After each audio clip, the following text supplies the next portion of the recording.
And we're live. It's so funny. You're like, oh my God, my hobbies, I fly around, motorcycles, woodwork lathes, and I'm like, I'm gonna try archery.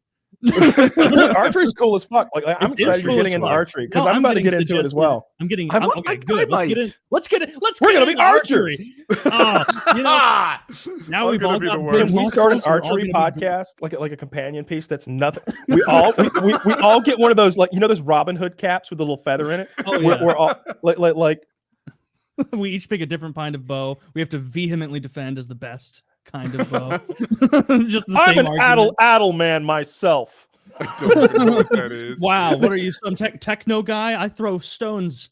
The addle is this ancient mechanical device that allows you to like throw these tiny little spears. Mhm. It's got like one stick like hooks into the back of another, and you flick it. It's like what cavemen or like not cavemen exactly, a little further ahead than that, but not quite Bronze Age either, would use to like hunt larger game. Now I know what it is. Primitive technology. The YouTube channels. I think I have. Yeah. He made one. Well, I'm glad we should all get into archery because I'm hopefully I'll be able to go this weekend if nothing else comes up and just give it a go, try it out, figure out the draw length and the draw weight, and they'll sort that immediately. Mm-hmm. That's a like 5-minute thing. As far Can as you just do that at Dick's Sports and ask the guy like if they have an archery department? Yeah, everywhere's saying to go somewhere that's like specific archery because the guy at Dick's doesn't know anything about the bow, or they're not as knowledgeable. Do you just what would happen if I went there, pulled a handful of bows, and decided on my own? Is that stupid? Oh well, I don't think so.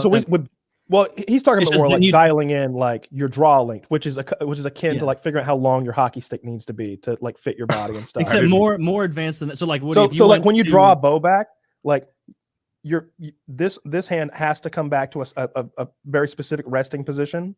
For me, I'm literally doing it, and the other hand is fully outstretched but slightly relaxed, and so the length between here and there is like 32 inches for me or something like that. 30, 31, 32. I don't remember what it is, but the bow has to be the string has to be of that length so that when you draw it back, you don't want to be like this, like holding your bow like this, so that you're not in the perfect body mechanics. And you don't want to be like this either, because this is very awkward. Now my shoulder, I can feel it in my rotator cuff. It's very uncomfortable.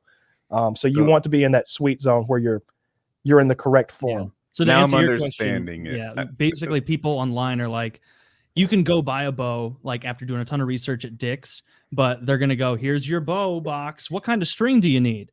Okay. What kind of risers do you need? What kind of limbs do you need? Whereas if you go to the archery store, you can just be like, hey, I'd love to get into archery. I want to try shooting a recurve. I love the smell of an archery store. And they'll be like, where do you hold and they'll be like, what hand do you hold the riser with? I'm like, left hand. You're like, okay, stand like this. All right, grab this and pull it. They'll make your arrows.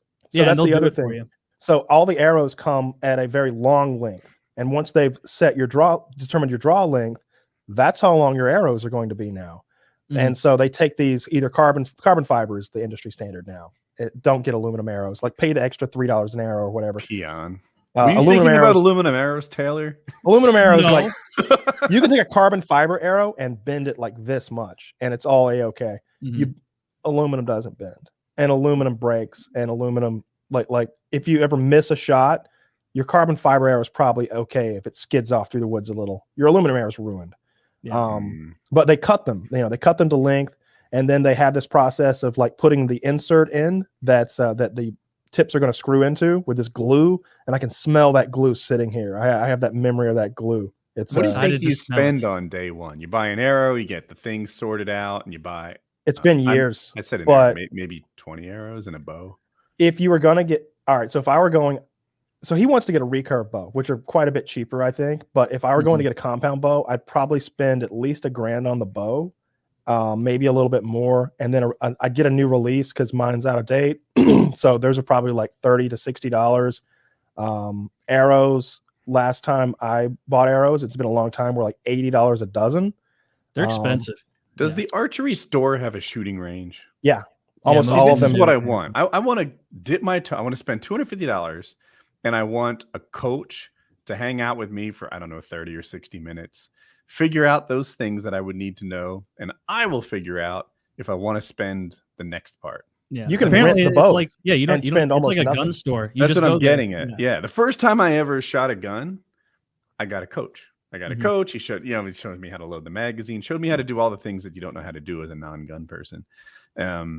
That's what my archery experience should be. I'm seeing. Yeah, you can absolutely do that. He's leaning toward the recurve thing. I highly recommend the compound bow thing. You have a deadly weapon in a compound bow. You have something that has a lot of technology built into it, all sorts of like space age like materials, whether it's carbon fiber or fiberglass or aluminum or titanium. Like they're neat pieces of advanced machinery. I want to shoot both before I pick, but I aesthetically and just the look of hobby. And like hobby wise, like I just recreational activity. Recurve bows, it's like that just looks cool. Yeah, they're Lord cool. Of the Ringsy. Yeah, Lord of the Rings. When you shoot a compound bow, the arrow goes so goddamn fast. You're like, oh, so this is just a rifle that shoots a little slower, and they're incredibly accurate. Like you've probably heard people talk about like, oh yeah, that rifle's more accurate than I am. Bows are more accurate than you are. Bows are more accurate than you are. I feel like I should get a crossbow, and that way I can be as good as you guys because I'm using cheat codes. You'd be surprised. You can't go to archery ranges and shoot crossbows. So with a crossbow, you're holding it up just like you would a rifle, and there's no stabilization there because you are holding it. There's something about when you've got a compound bow drawn, the push and pull that's going on offers a lot of stabilization. All of a it doesn't wiggle, it doesn't tremble really, as long as you're strong enough to hold it. And you sort of like you've got a peephole back here you're looking through that's very much like older rifle sights with the hole in the back and the dot in the front, and you've got a very pin prick dot that glows because of the way it's one of those unobtainium. Sometimes people use tritium in those, but it's like the day sights even like they draw light like fiber optically. Oh, the optic ones, yeah. And so like you have this excellent sight that you're able to really put where you want it, and the trigger is as good as any rifle trigger. You have this release mechanism that hooks onto the back of the string, and it's like a rifle's trigger. So you can be shockingly accurate with a compound bow, especially out to like medium distances, 20, 30, 40 yards, something like that. When you go beyond that, like a lot of people don't shoot much further than that. I mean, like in my yard, I was like pacing out stuff today. For recurve, I don't think I really want to be shooting any more than like 20 yards. And compound would probably be too powerful for my yard. 20 yards is where you kill most deer. 30 yards. That's what they say to practice is 20 yards. Yeah, I always practiced at 20 yards. But my bow was sighted from 20 to 45 yards. And, how's that work? 20 to 45, like different points in the sight you look at? So the sight, so it works both ways actually. Like some sites have different pins for different yardages, and so you just know. I would always write with a very minute marker, like 20 yards, 30 yards, 40 yards next to the pin. You can take a little piece of masking tape and put it over the thing and write on that. But my sight was adjustable, so it had this sort of thing that you slid up and down, and it had an indicator that went on to where that piece of tape was, and I'd slide it to that number, and it would move the front sight up and down, just like a rifle or something. So that would cause you to arc the bow to meet that angle. Interesting. And you're just like guesstimating on how far away the deer is. That's part of the challenge with 3D archery, where you go to those shoots where it's unknown distances, and like you'll be there with other archers, and like maybe you're like, hey, what do you think? What do you think that is? I don't know, 25, 27, something like that. Or maybe somebody like, I don't know what. I have no idea how far. I'm not worried. I brought a gun. Bang! You're ruining everybody's fun. No, but they I don't know. Archery's fun, and it's incredibly fun if you're hunting with it. Target shooting in the backyard was always I used to shoot every day, like because you've got to practice a lot to like maintain that little skill. It's difficult to do. But hunting was always like the main thing. I never shot like targets in any sort of competitive fashion like my dad did. I had someone who on Twitter reach out, and they told me they've been a archer for 12 years. Shout out Hosed. Thank you. He said to use just to start a 50-pound recurve for me. He thinks would be a good kind of kickoff point. Yeah, I agree. Like you'll have no problem drawing that. I'm not. Yeah, it's fun to think about like learning a new and totally useless unless you're hunting skill. But I don't know. Like I imagine getting a lot of satisfaction being like, damn, like I get how to do it now. Like that was more accurate than it was a week ago.